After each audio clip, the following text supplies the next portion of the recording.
ne znam, došlo je vreme da treba narod da mene izabere. Mislim da si potpuno u pravu. Jer vreme je stvarno došlo. Da se nadovežem, mislim da je potpuno u pravu.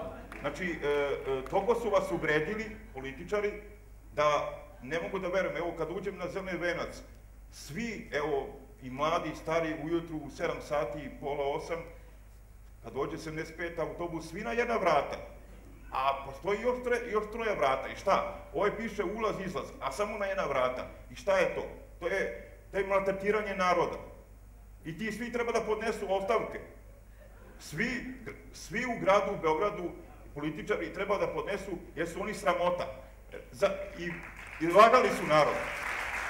Lagali su narod, jer su rekli jeftina struja će biti 2 sata. Ne. Oni neće da daju narodu jeftinu struju. Znate zašto? Kažu, ima jednotarifno brojilo, a ima i dvotarifno. Kako sad? Kako?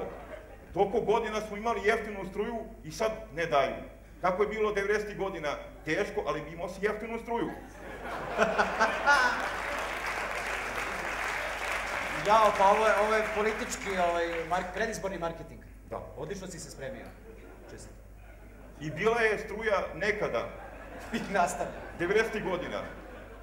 Znači, od subote, tamo negde oko 10 sati, pa sve cela nedelja, pa do ujutru, do ponedeljka. I šta je to kome smetalo i to?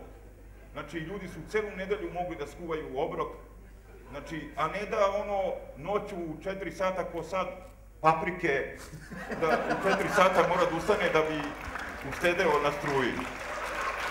Mislim, narod je stvorio, narod je pravio te trafostanice, narod je istrošen i narodu treba da se da ne popust, da se daje 50% da ne plaća struju, 50% da plaća, jer narod je taj koji radi u rudniku, kolubari. Ne rade masom. Treba poštovati i ceniti te ljude. Jer da nema tih ljudi u kolubari, ovi u Obrenovcu ne bi ni mogli da rade.